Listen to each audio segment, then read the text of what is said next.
Então, abra sua Bíblia no livro de Marcos, do capítulo 15.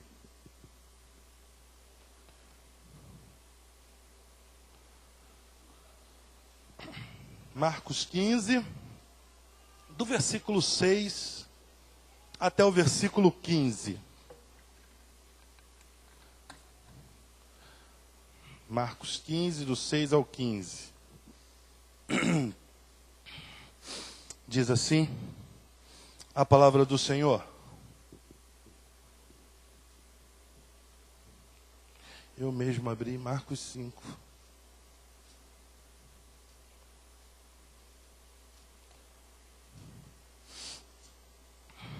Ora, no dia da festa, costumava soltar-lhes um preso qualquer que eles pedissem. E havia um chamado Barrabás, que preso com outros amotinadores, tinha num motim cometido uma morte. E a multidão, dando gritos, começou a pedir que fizesse como sempre lhes tinha feito. E Pilatos lhes respondeu dizendo: quereis que eu vos solte o rei dos judeus? Porque ele bem sabia que por inveja os principais dos sacerdotes o tinham entregado. Mas os principais dos sacerdotes incitaram a multidão para que fosse solto antes Barrabás. E Pilatos, respondendo, lhes disse outra vez: que quereis, pois, que faça daquele a quem chamais rei dos judeus? E eles tornaram a clamar: crucifica-o! Mas Pilatos lhes disse: mas que mal fez? E eles cada vez clamavam mais: crucificam. Então Pilatos, querendo satisfazer a multidão, soltou-lhes Barrabás. E açoitado Jesus, o entregou para que fosse crucificado. Pai, é a tua palavra. Nós sabemos que o teu Espírito Santo vela por ela. E que vá de encontro aos corações, Senhor. E que os ouvidos estejam destapados, o coração quebrantado, para que teu Espírito Santo possa fazer conforme te apraz. E que toda honra seja para o teu nome, agora e sempre. Amém.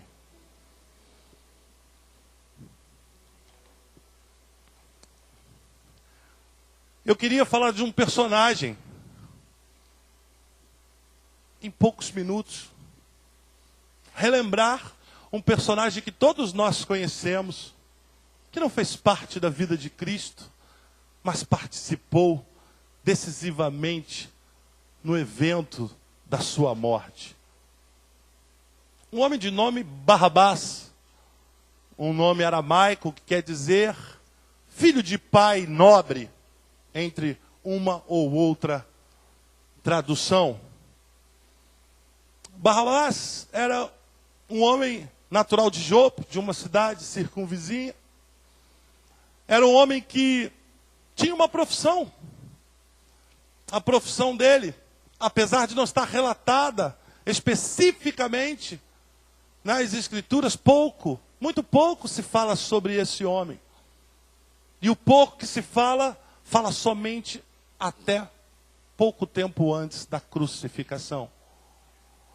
E nesse momento, retornando e voltando um pouquinho para falarmos sobre a vida desse homem e o que ele representou, o que ele fez, o que ele foi, o que ele significou, tanto para o povo judeu quanto para nós. Aquele homem tinha uma profissão, ele era remador de botes. Provavelmente transportava pessoas atravessando de uma margem para outra. Provavelmente vendia os seus serviços a quem porventura precisasse de um remador de botes.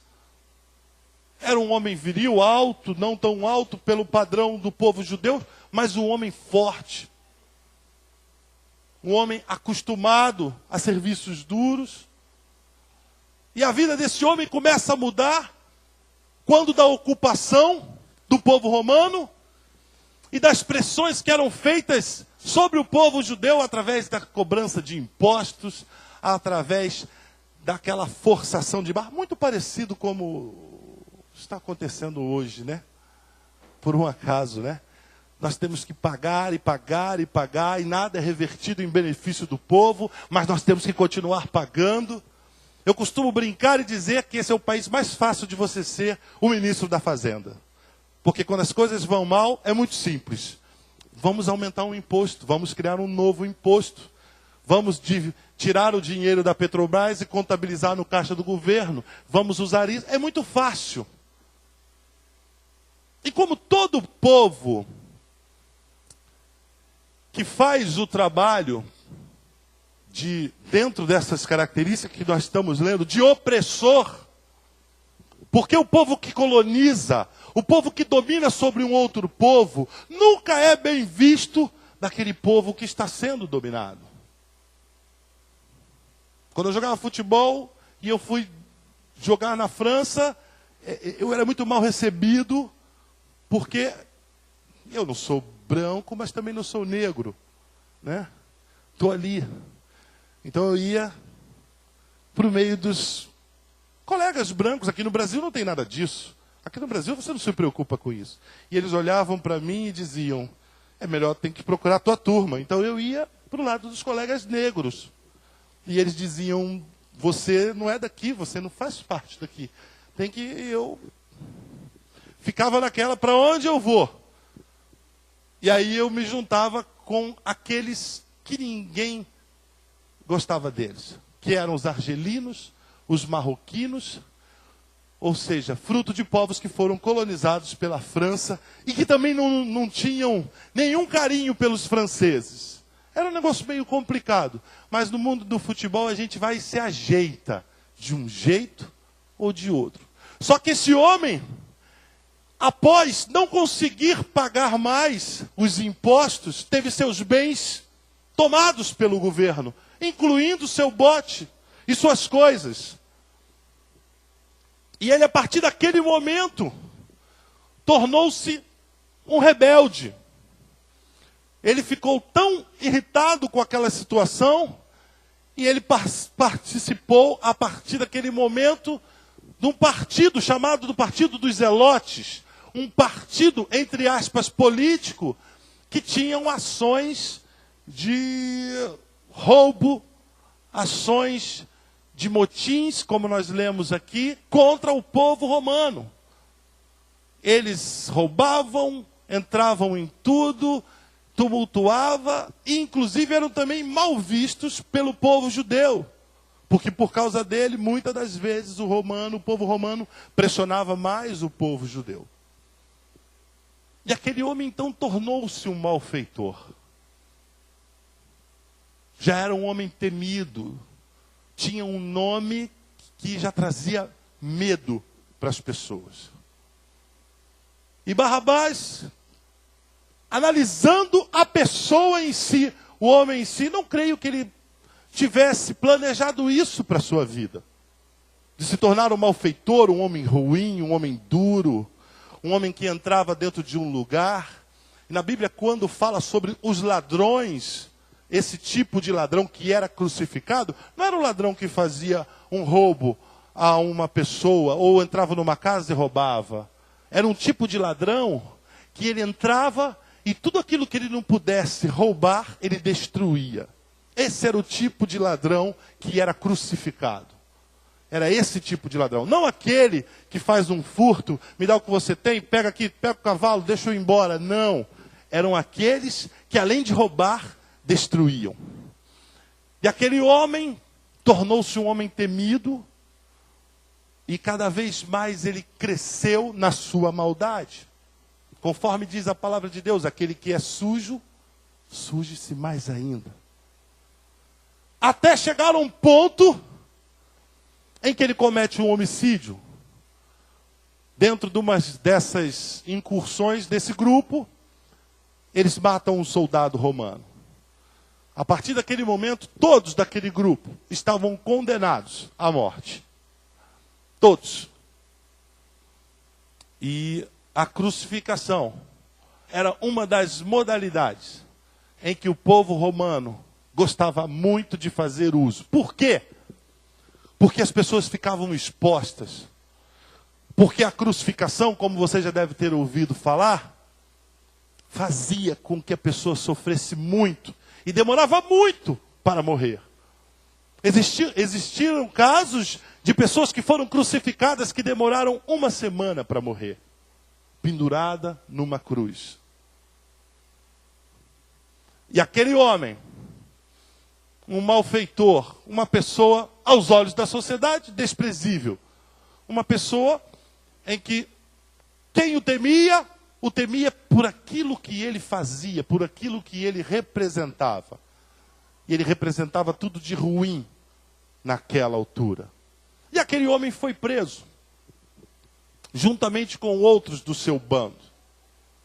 E aquele homem estava naquela cela, encarcerado. A Páscoa se aproximava.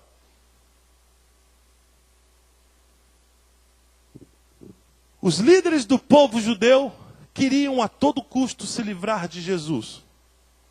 Queriam a todo custo.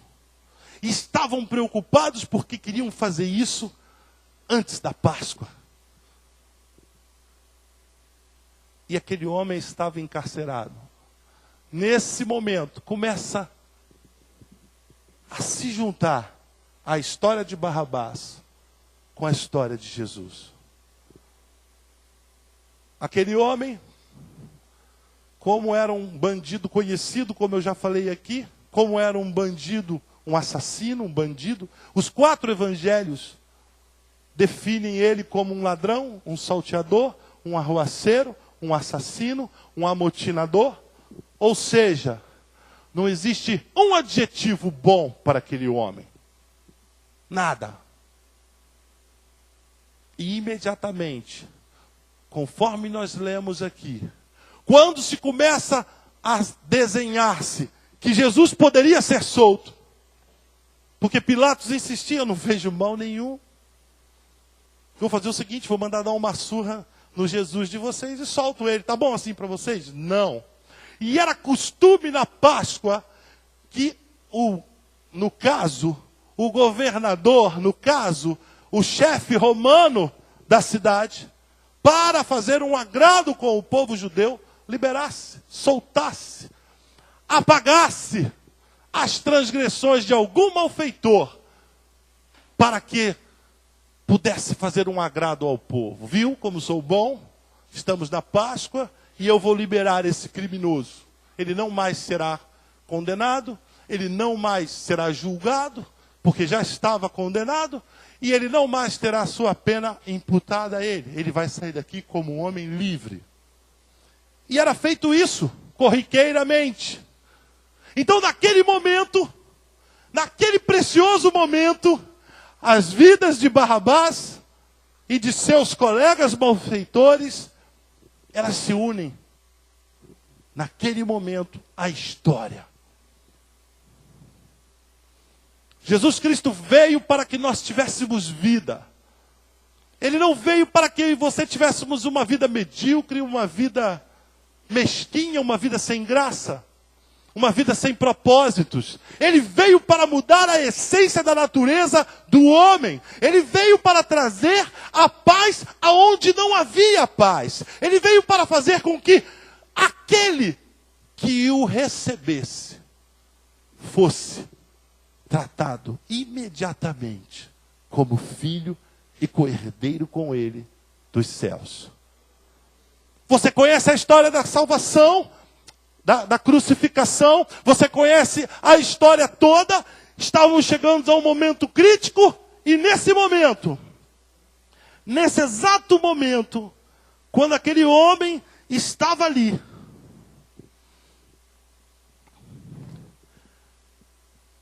ele acaba por se tornar uma solução para os líderes do povo judeu. E aquele homem, de uma hora para outra, vira a solução. Não, nós queremos que nos solte a Barrabás. Não, mas, e Pilatos dizia, não, mas esse homem não tem mal nenhum. Eu não consigo ver pecado, eu não consigo ver erro, eu não consigo ver dolo, eu não consigo ver nada na vida desse homem. Mas eles disseram, não, nós queremos que nos solte a Barrabás. E acaba sendo feita uma pergunta ao povo: Cristo ou Barrabás? E no início o povo ficou meio assim, porque sabia quem era Barrabás. Poxa, vou escolher Barrabás? Eu não. E os líderes começaram a incitar o povo e a dizer: Barrabás, Barrabás, solte-nos a Barrabás. E tudo aquilo que Pilatos, um covarde, mas tudo aquilo que ele fez e tentou fazer, batia naquele nome: Barrabás. Nós queremos a Barrabás. Agora dá um ponto aí e vem agora comigo lá para dentro daquele cárcere, lá para dentro daquela cela, lá onde estava aquele homem. Ele nunca poderia imaginar que aquele dia ia ser um divisor de águas na vida dele. Ele nunca poderia imaginar que naquele dia ele seria salvo da morte. Ele nunca poderia imaginar que alguém iria morrer no seu lugar daqui a pouco. E eu fico tentando imaginar, eu fico tentando me transportar para aquela situação e imaginar como ele poderia estar, calculando daqui a pouco. Não tem mais jeito, vamos morrer mesmo, não tem expectativa de vida nenhuma, não tem esperança nenhuma, não sei de nada, azar. A Bíblia não menciona se ele tinha esposa ou filhos. A Bíblia não menciona se ele tinha parentes que estavam preocupados por ele. Mas eu digo que no seu íntimo, ele já estava contando os minutos da sua morte. Morte merecida. Ele estava contando já com isso. Como a gente diz por aí, eram favas contadas. Não tinha mais o que falar sobre aquilo. A morte era certa. Até que eu imagino, vem uma ordem de cima para o carcereiro, e o carcereiro vai até aquela prisão, aquela cela, e diz para ele: Barrabás, acredito eu, hoje é teu dia de sorte, porque você não vai morrer. Como assim não vou morrer? Ou isso pode ter sido feito também à frente da multidão. Fica a seu critério. Mas a pergunta entrou dessa forma. Acredito que ele disse: por que eu não vou morrer? Por que não vou morrer? Como é isso? Não! Se isso aconteceu lá no calabouço, o carcereiro deve ter dito para ele: hoje alguém vai morrer no teu lugar. E aquele homem: alguém vai morrer no meu lugar. Meu Deus, o que será que essa pessoa deve ter feito? Deve ter feito algo tão terrível, porque eu não sou fácil, e alguém vai morrer no meu lugar? Acredito que ele deve ter ficado com essa dúvida, acredito que ele deve ter ficado com essa situação na sua mente. E aquele homem foi trocado pelo Senhor Jesus. E Cristo morreu para que ele pudesse viver. A morte de Cristo foi substitutiva para a vida de Barrabás. Se Cristo tivesse vivido, ele teria morrido. Mas Cristo morreu.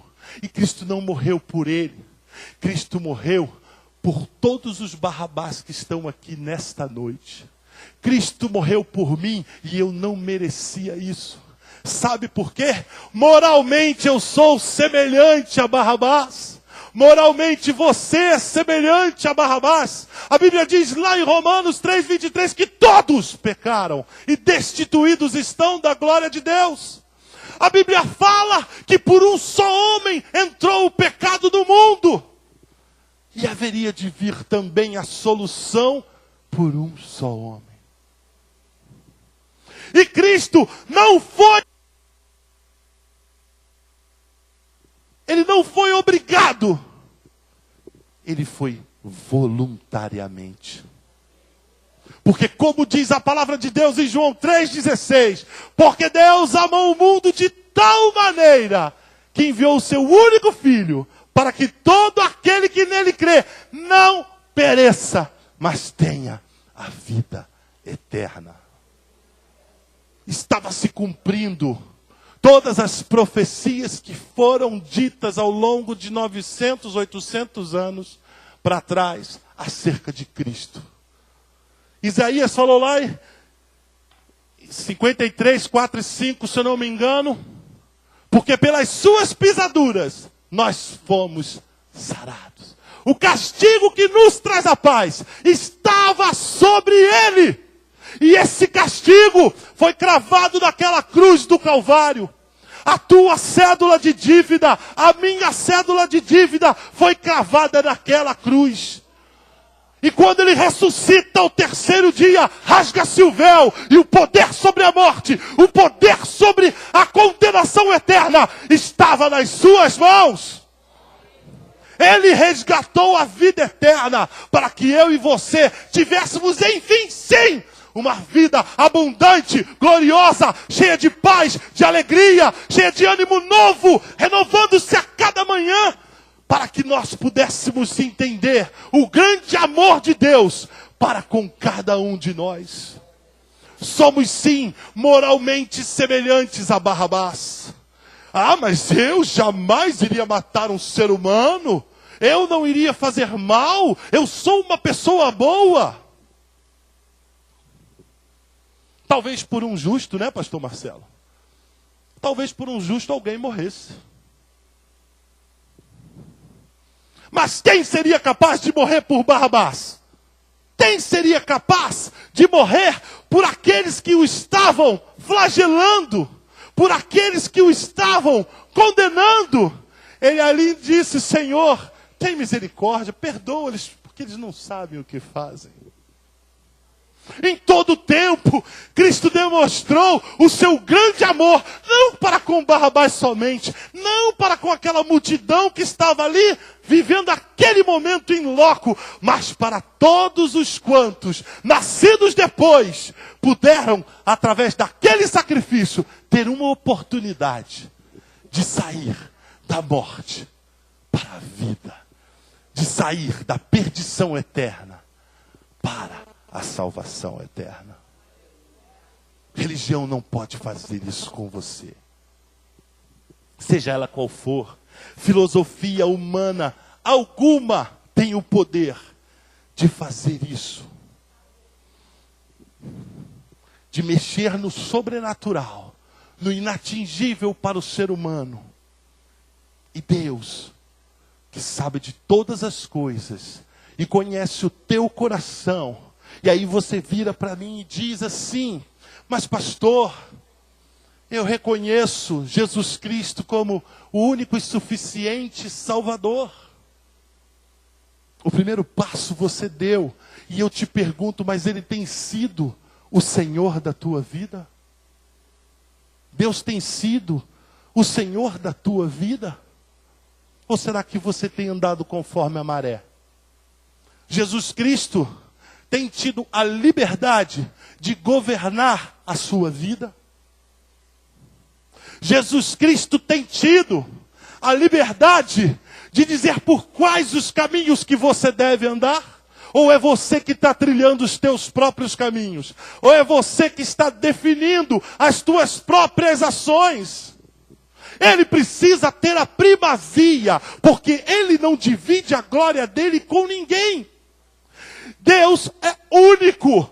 Deus fez você e eu a sua imagem e semelhança. E Ele não te fez para a perdição eterna. Ele te fez para a glorificação eterna. Ele te fez de um jeito em que você pudesse ter uma vida que fizesse a diferença aqui na terra. E que você, por onde quer que você passe, você possa destilar o bom perfume dele. E com as suas ações, andando conjuntamente com as suas palavras, as pessoas possam ver a diferença daquele que serve a Deus para aquele que não serve. Você pode dizer amém?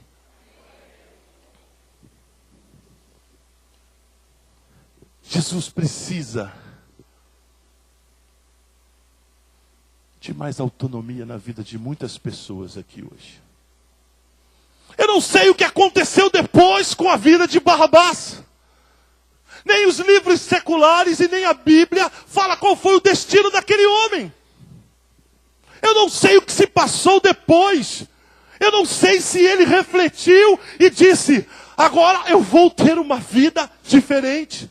Porque eu estava com o corpo naquela cruz. E no último momento, aquele homem, Jesus de Nazaré, morreu por mim.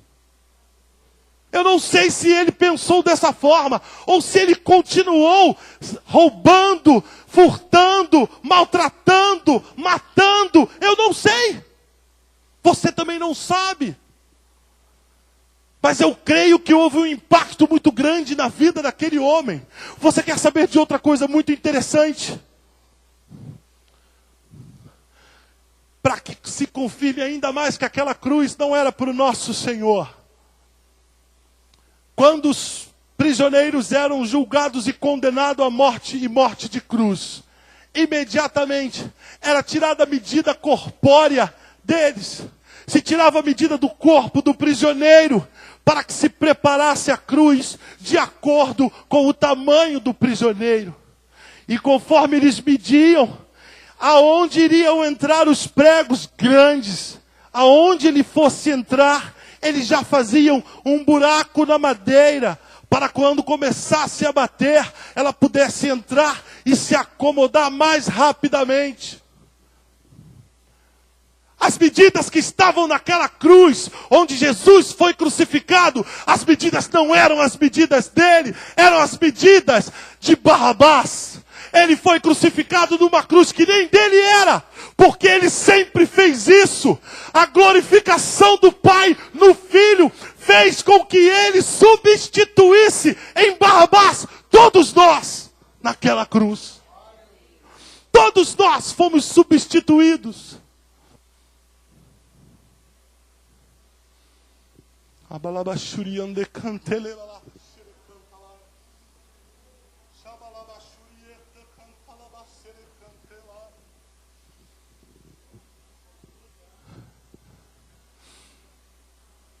Aquele homem, que ninguém haveria de morrer por ele, ou ser trocado por ele. Se fosse um nobre, haveriam tantos questionamentos. Se fosse alguém importante na sociedade, talvez os questionamentos fossem tão pesados. E o que havia de pior naquele calabouço, foi por ele que o nosso Senhor Jesus foi trocado. Eu quero te perguntar nesta noite: a tua vida tem dignificado o nome do Senhor Jesus? Você que vai responder isso, não é nem para mim, nem para ninguém aqui, mas você vai responder para Ele. As tuas ações têm exaltado o nome do Senhor Jesus? Pastor, tem sido dias muito difíceis, eu sei disso. O mundo jaz no maligno. O mundo cada vez se aperfeiçoa mais em diabo. Cada vez se aperfeiçoa mais em morte, em tristeza. Mas nós somos diferentes. Não somos melhores do que ninguém, mas fomos alcançados pela sua graça. Fomos alcançados pelo seu amor. E este amor te chama hoje, para que você possa entender que você tem que ter uma vida diferente. Que você precisa ter uma vida que seja diferente. Você precisa fazer a diferença no meio da tua parentela. Você tem que ser diferente lá no seu trabalho. Você tem que fazer a diferença dentro da sua casa, da sua família. A sua palavra tem que ser uma só. O seu amor precisa ser transbordante, mas eu não consigo. Peça que Ele vai encher o teu coração vazio nessa noite. Peça que Ele há de fazer transbordar rios. E como diz a sua palavra, rios de água viva vão fluir do teu ser. para que você seja diferente, para que você possa sim levar a outros essa coisa tão maravilhosa que é a salvação. E isso não é por obras de homem nenhum, para que ninguém se glorie. Isso é dom de Deus, o dom gratuito de Deus, a salvação. Ela está disponível a todos os homens. E Deus tem algo para você diferente. Deus não tem algo, sabe, que vai fazer com que você fique marcando o passo. Deus se alegra que nós possamos crescer nele. Diz aqui a palavra dele, lá em Colossenses 2, 13 e 15. Diz assim: e quando vós estáveis mortos nos pecados e na incircuncisão da vossa carne, ele vos vivificou juntamente com ele, perdoando-vos todas as ofensas, havendo riscado a cédula que era contra nós nas suas ordenanças, a qual de alguma maneira nos era contrária, e atirou do meio de nós, cravando-a na cruz, e despojando os principados e potestades, os expôs publicamente, e deles triunfou em si mesmo. Esse é o Deus que você serve, esse é o Deus que nós servimos. E aqui, quando nós, já terminando o que eu tenho para te dizer nessa noite, aqui quando nós vemos, né, todo o trabalho através da cruz, Efésios 2:1 diz que ele nos vivificou, porque estávamos mortos nos nossos pecados. Quando aquele homem recebeu a notícia, ele já estava morto dos seus pecados. Uso ele como uma figura semelhante, para que você tente se colocar na brecha e naquele lugar, e saber o quão grande amor Deus teve pela tua vida. O maior bandido ou facínora desse país, que está encarcerado, Deus o ama da mesma forma que ama você e a mim. Reprova tudo aquilo que ele fez, mas nós não somos melhores do que ele. Nós somos diferentes, não melhores. E a diferença quem faz na nossa vida é o sangue do Cordeiro, que nos vivificou e nos trouxe das trevas onde nós estávamos perdidos para a sua maravilhosa luz. Fique de pé nessa noite. Pastor Marcelo, eu te conclamo a que você faça uma introspecção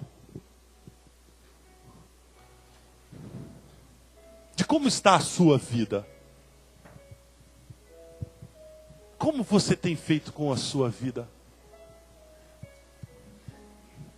Lembre-se, ele não morreu por um bom ou por um mais ou menos, ele morreu por todos nós.